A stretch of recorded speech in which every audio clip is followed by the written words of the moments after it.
Dans quelques mois, toutes vos factures devront passer par des canaux obligatoires. Savez-vous lesquels? Aujourd'hui, je vais vous expliquer simplement les flux au cœur de cette réforme. L'e-invoicing, l'e-reporting et l'annuaire. En 5 minutes, vous aurez tout compris.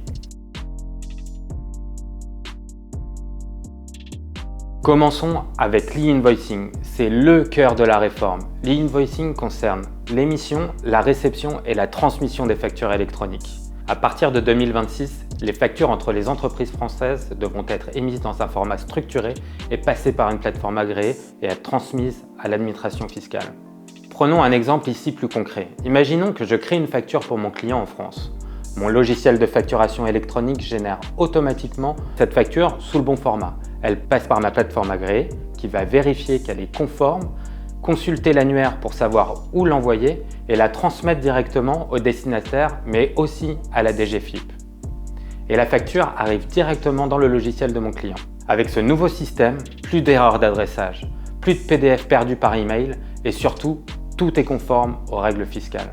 Maintenant, parlons de l'e-reporting. Ici, il ne s'agit pas de transmettre une facture, mais plutôt un extrait de données fiscales. C'est obligatoire pour 3 cas précis. Les ventes à des particuliers, le B2C, les opérations avec des entreprises étrangères, B2B international, et certains acomptes non couverts par l'e-invoicing. L'idée, c'est que l'administration fiscale puisse suivre l'activité économique en quasi temps réel et pré-remplir vos déclarations de TVA à terme. Encore une fois, prenons un exemple précis pour bien comprendre. Imaginons que je vende en ligne à un particulier ou à une société en Espagne. La facture ne passe pas en e-invoicing, mais les infos doivent quand même être envoyées à l'administration via le e-reporting. Pour que tout fonctionne, il y a un annuaire central géré par la DGFiP.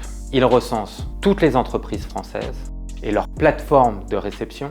Avec l'annuaire, impossible de se tromper de destinataire, même si l'entreprise change de plateforme. L'annuaire est ouvert depuis le 27 juin 2025. Pour résumer, la réforme de la facturation électronique repose sur 3 grands piliers. L'e-invoicing, les factures B2B en France passent obligatoirement par une plateforme agréée.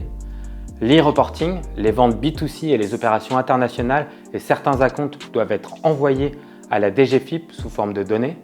Et l'annuaire central, il assure l'acheminement automatique de chaque facture vers la bonne entreprise et la bonne plateforme. Voici un schéma afin de visualiser simplement les flux de la réforme. N'hésitez pas à mettre sur pause afin de prendre le temps de le consulter. Et voilà, vous avez toutes les informations sur ce sujet. Si vous voulez vous simplifier la vie, passez par une plateforme agréée comme celle-ci qui automatisera tout ça pour vous. Abonnez-vous à la chaîne YouTube pour ne rien manquer des prochaines vidéos sur la réforme de la facturation électronique. À bientôt avec celle-ci.